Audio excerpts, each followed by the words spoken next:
Hello there, and welcome to the Royish Good Looks Podcast, Season 2, Episode 2.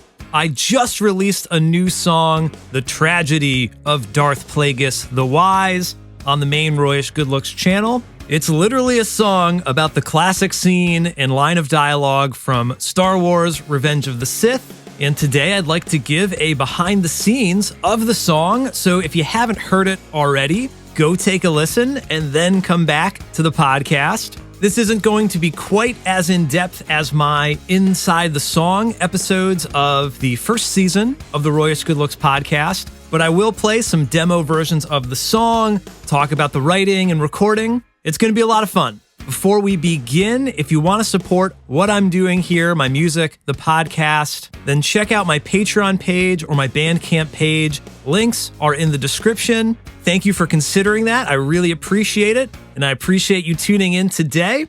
So, let's talk the tragedy of Darth Plagueis the Wise.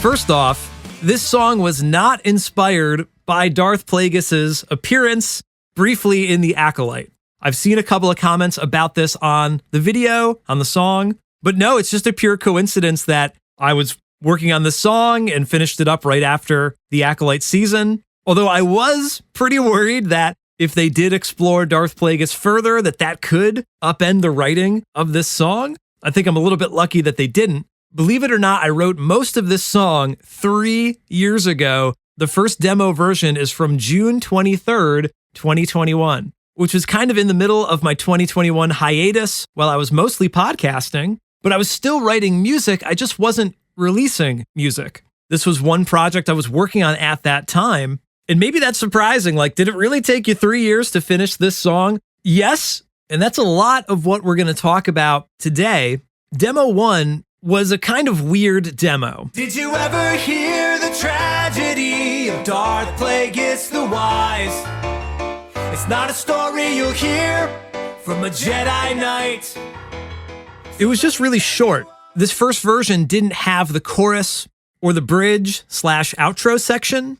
It was really just one big verse. So it was only 53 seconds long. And I know a lot of my songs are pretty short to begin with, but that's really only like half of an average Royish Good Look song. I'm going to blame some of this just on the idea of like, write a song about the tragedy of Darth Plagueis the Wise. The scene is longer than the song, and I think there's more dialogue than lyrics, which is kind of a funny paradox of like, wait, I'm actually kind of condensing the scene down even shorter, but somehow still trying to stretch out the core idea of Palpatine's story to Anakin into a song. It's the same kind of problem I run into all the time of, hey, write a song about it's a trap or hello there, this small moment. How do you turn that into a whole song? So because of that, this first demo was just kind of like underdeveloped. I think it had a lot of potential, but it was just this weird arrangement of only piano with a big stack of vocals. It didn't really have a structure to it. There wasn't a verse and then a chorus. The chords don't change, the melodies don't really change, the arrangement doesn't change. So after I made this first demo in 2021, it just sat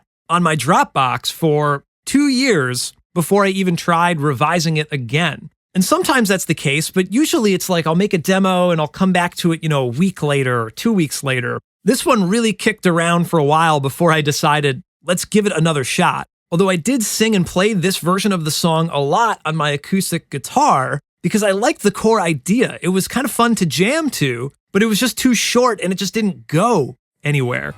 And that's the irony and the tragedy of Darth Plagueis the Wise. So fast forward to August of 2023, a little over 2 years later, I finally made a second version of the song. It was a complete re-record. He was afraid of losing everything, and eventually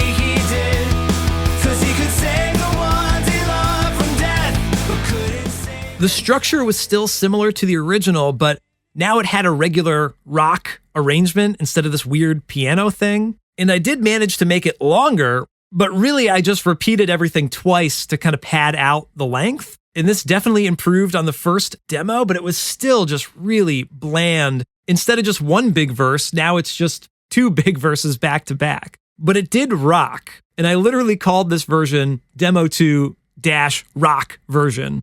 I think this process was pretty similar to the Hello There song. It was a song that a lot of people were asking for. It's a really memorable scene, so it has to be special.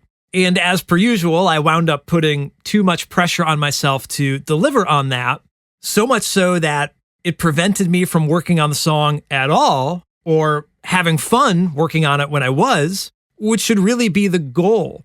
I know it's not always easy, but to at least enjoy the process a little bit while you're working hard on it, and certainly not to just quit altogether. So now fast forward one more time to just last month, June 2024, I made a promise to myself to just restructure the whole song. I really went back to the drawing board, at least musically speaking. I would keep most of the original lyrics, but I would change the arrangement of the song, because that's really where the problem was. It just needed more parts. And most of all, it needed a proper chorus. Like, instead of just reciting the lines of dialogue in the scene from start to finish, like, what was going to be the part everyone was going to sing along to? It's crazy to think like, oh, let's write a song, but not have a chorus hook to it. So I started by making a few voice memos on my phone and kind of like rough demos in Pro Tools, like not new versions of the entire song, but just ideas for new parts that could go into the song.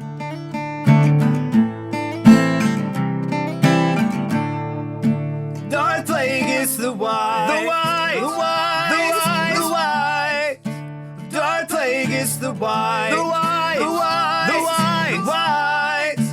Darth Plagueis. I don't do a lot of musical interlude parts, but I had an idea for like a Green Day Boulevard of Broken Dreams kind of lead lick that could maybe like echo the chorus line, that there'd maybe be a little bit of a call and response there. And then this new chorus idea was a very classic Sting and the Police style chorus, just repeating the song title over and over again. I literally named this memo Echoes. This was actually a really fun way to work, of like just demoing out one section of the song totally separate. Like, this was in a completely different Pro Tools session than the demos I was working on previously, which I think helped like get out of the mindset of that original arrangement and into the mindset of trying something totally new. Now, I don't think this was my most original chorus idea, but at least from a songwriting perspective, like, it would do the job it's supposed to do of breaking up the verses that I already had. And that's exactly what was missing from the first two demos, which is really funny. Like, the chorus isn't there to be like the payoff. The chorus is almost there so that we can like continue the story without the story getting too boring. So adding that new section helped a lot. And then I also had a lot of trouble with the pre-chorus section. The verses were fine, but they needed to be more fun. They needed to evolve a little bit and then springboard you into this chorus. Like, we couldn't really just drop this new chorus in and that was going to solve all the problems. We've then got to connect it somehow. So the pre-chorus was really important for that. I was trying to find a new chord progression or another riff for the guitar, and also new melodies for the vocals. So here's another voice memo of me trying to figure out that section. He could influence the midichlorians. He could even save the ones you love from death. He could influence the midichlorians, but little did it help him in the end. I really liked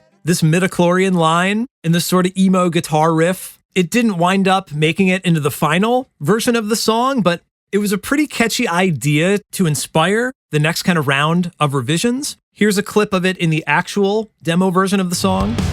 He could influence the midichlorians. He could even save the ones he loved from death. He could influence the midichlorians. Darth Plagueis. I rehashed this section a couple of times. I tried it with halftime drums, double time drums, and then I finally changed the lyrics and the melody all together. So there was a lot of trial and error, until it just felt right to me. And this is one of the hardest things. Like, I already had these older demo versions of the songs that had been around for years. So completely deviating from that to a new melody, to a new rhythm, it took a little while to get used to that and to figure out like, no, this is actually how they should connect.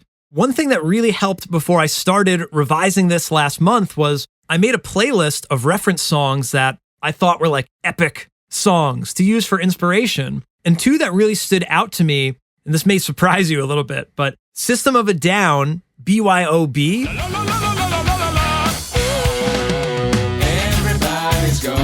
The song just has awesome guitar riffs throughout, and it has these constant scene changes. That was one thing I was sort of trying to emulate. Like, I knew we needed different parts. We couldn't just do the same thing the whole time. So different riffs and different grooves were going to be important. And BYOB is just, it's really off the charts with how different the vibe is from section to section. But again, I think that makes the song pretty epic. So that's why I chose to put that in this playlist. And then number 2, the Beatles, Eleanor Rigby. Now, this actually was the initial inspiration for the first demo, with the pulsing piano rhythms and the vocal stacks. Did you ever hear the tragedy of Darth Plagueis the Wise? I think that was kind of where I was leaning. Either that or Panic at the Disco, I Write Sins, Not Tragedies. Like, same idea there. I'm sure if you asked Brendan Urie, that Eleanor Rigby was probably the inspiration for that song as well. Oh, well, imagine as I'm pacing the pew. Now, I don't think the tragedy of Darth Plagueis the Wise sounds like System of a Down or the Beatles or Panic at the Disco, but there's some nods, obviously, to those arrangements. In the end, I think it wound up sounding more like the Alkaline Trio meets the Foo Fighters.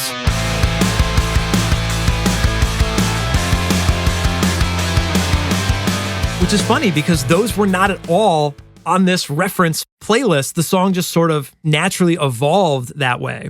This is also a rare Royish Good Look song that doesn't do the chorus for a third time or do like a double chorus outro to end on a bridge on a totally new section. It kind of keeps the song a little shorter than if we had returned to the chorus one more time, but I really like that the song takes this sort of musical left turn. You know, there's no more lyrics to be had from the scene, so to just kind of hammer home, like, have you ever heard the tragedy of Darth Plagueis the Wise? It's really exciting in the musical arrangement, louder and louder and higher and higher. And again, just interesting to get out of my normal box of like, hey, we don't have to go back to the chorus. We could just end on a totally different part. And as you can see, like, the writing of this song just took a really different trajectory than normal. You know, just starting with lyrics and melodies and chords and not necessarily like, here's the verse, here's the chorus, here's the bridge, and then we can just do the chorus again. It still wound up being a fairly common song structure, but the way that we got to that point was completely different than most songs that I write.